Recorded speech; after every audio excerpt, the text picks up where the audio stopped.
Okay, once you have identified your instructional goal, you've analyzed it, you have your instructional objectives all clearly identified, your big picture, you have your context, all that is folded in.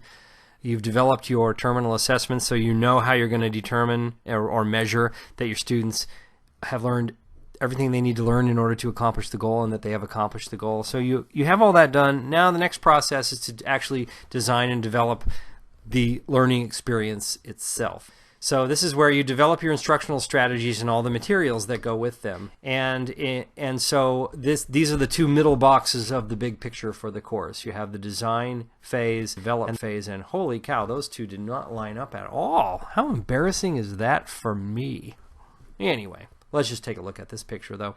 So design and develop, and you need to do that, of course, before you implement, and obviously there are lots of evaluation procedures that formatively that might need to go on during this phase that we'll talk about a little bit later.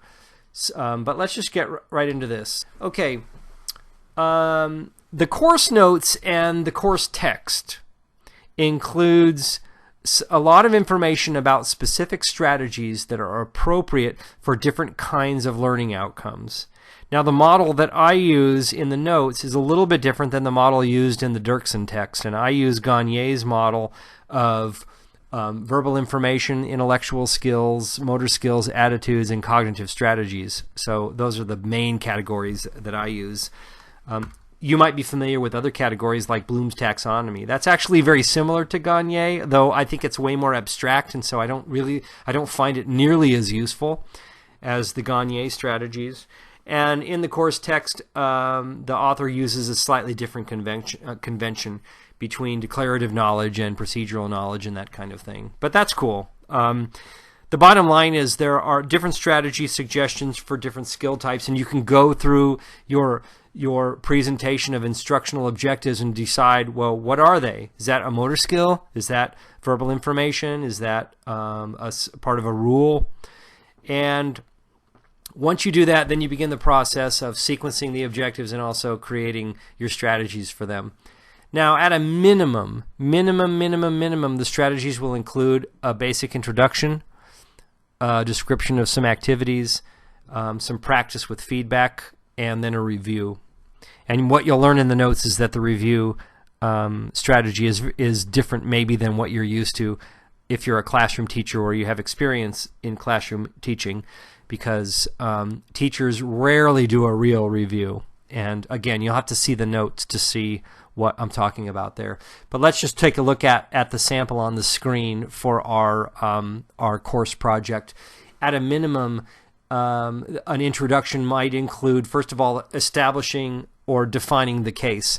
And in this case, it might be a case study in which perhaps people are getting sick in a community, and upon further observations, it is determined that the people getting sick are houses that are out maybe a little more rural, and they're on well water versus city water. It could be vice versa too, by the way, but let's just say that because it's a little more common. So you have people getting sick because and they're on well water. Is there a relationship? I don't know. Is there a cause? I don't know. But that's part of the investigation that's going to happen in this case.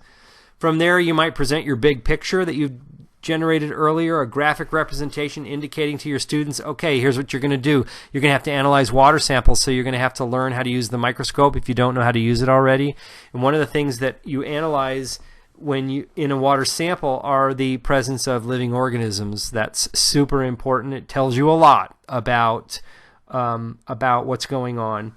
And so that's all part of the big picture, and you can present that during the introduction, and hopefully you can already see how valuable that is as a strategy.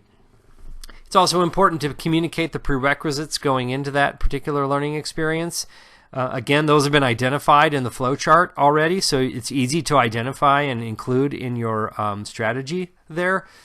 And then it's also important to provide adequate scaffolding or support for students who might need extra help remembering how to use a microscope, remembering how to carry it across the room, remembering other things that are going to help them learn and apply these. I tell you, a typical scaffold at the middle school level is just how do you study for different kinds of things. If there's a skill that's verbal information, creating a scaffold that shows students how to create flashcards, for example, that's something that's real simple that can be included as part of the introduction as well. Then you dive into the activity, and you have to ensure that strategies are there, first of all, for verbal information, because if I'm not mistaken, one of the objectives in the sample that I gave was that students would be able to label the parts of a microscope, and so verbal information strategies need to be included, and I have those are in the notes. Also, strategies for motor skills are important because using a microscope involved to some degree some coarse and fine motor skills, mostly fine motor skills. And if you're a 5th or a 6th grader, you might need strategies for doing that might need to be included. And then also certainly strategies for rules, because students are going to be asked to solve problems and to apply knowledge to help solve a problem or identify something, and that is going to require rules. And to learn a rule is different than learning verbal information, and the strategies for those different types of outcomes are included in notes and in the Dirksen text. And of course, included in the activities, but it's pulled out for emphasis, is the fact that practice with feedback has to be provided for all of those skills that you want the students to learn how to do. Lots of practice and feedback, and then of course a review. So those are the instructional strategies that you would develop once you have identified all your objectives in class. Now once you do all of that and you have your learning experiences, then it's important to develop some plan for implementing them. This is where the basic lesson planning would come in. What are they going to do to begin with? How is it going to be introduced? Is it going to be standalone? Is it going to be something that you do standing up in front of the students? How much time is that going to take for that? How much time do you allot? Planning, other things associated with the resources that you'll need to have available. All of that is part of the implementation plan.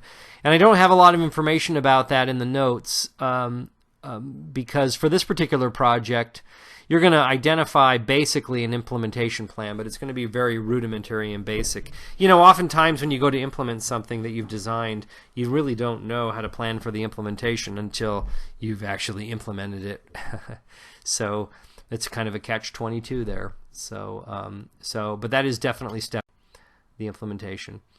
And as I indicated, the last step I'm going to talk about has to do with evaluation, particularly formative evaluation. And even though it's the last step, it's something that should be identified at least once you enter into the design phase. You should begin to consider the evaluation process. So that's what's coming up next.